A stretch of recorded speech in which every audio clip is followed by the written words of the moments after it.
बहुत पुरानी बात है। एक गुरु और एक शिष्य थे। वे दोनों बनारस में रहते थे। एक दिन किसी कार्य से उज्जैन जा रहे थे। उज्जैन जाते जाते उन्हें रास्ते में ही रात हो गई। चारों ओर घना जंगल था और अंधेरी रात थी। इस तरह रात्रि में जंगल में रुकना सुरक्षित नहीं था। रात होने पर भी दोनों चलते रहे।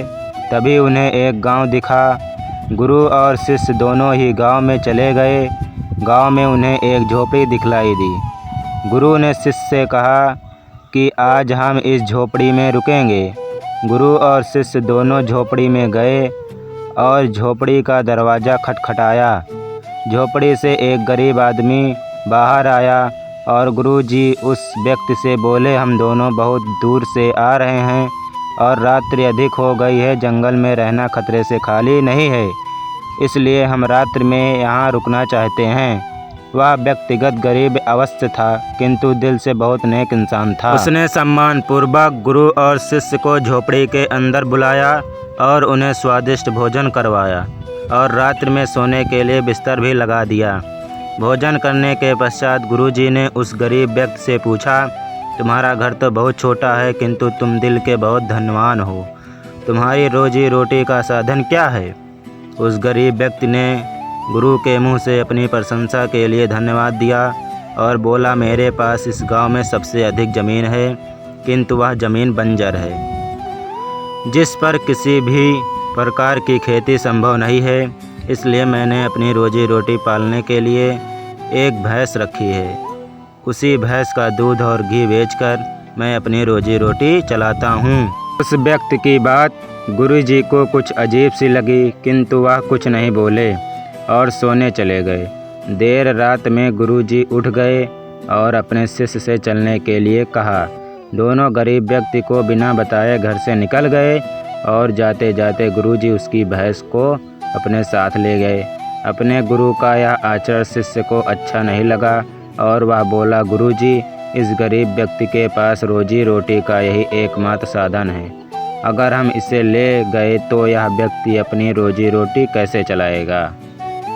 अपने शिष्य की ऐसी बातें सुनकर गुरुजी मंद मंद मुस्कुराए और शिष्य से बोले, आज से ठीक 10 वर्ष पश्चात तुम इसी स्थान पर आना और इस व्यक्ति से फिर से मुलाकात करना।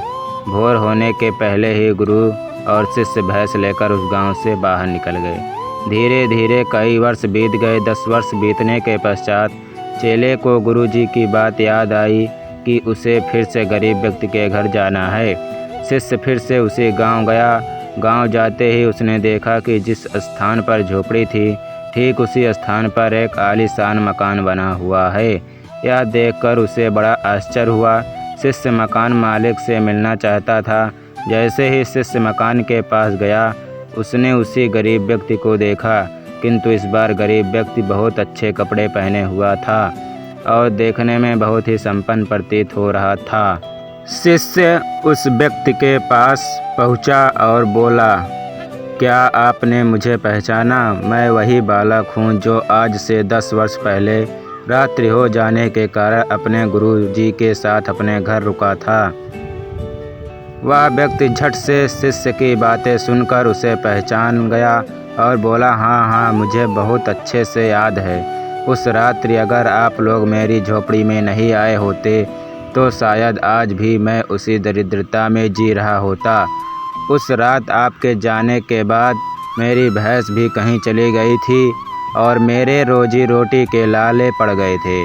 मैंने अपनी बंजर ज़मीन पर मेहनत की और अथक परिश्रम के पश्चात उस ज़मीन को उपजाऊ बना लिया और अब उस बंजर ज़मीन पर मेरी हरी भरी फसलें लहरा रही हैं। इसी ज़मीन के बदौलत मैं आज इस गांव का सबसे संपन्न किसान बन गया हूँ। शिष्य को अब समझ में आया कि गुरुजी उस रात उस व्यक्ति की भैंस क्यों ले गए।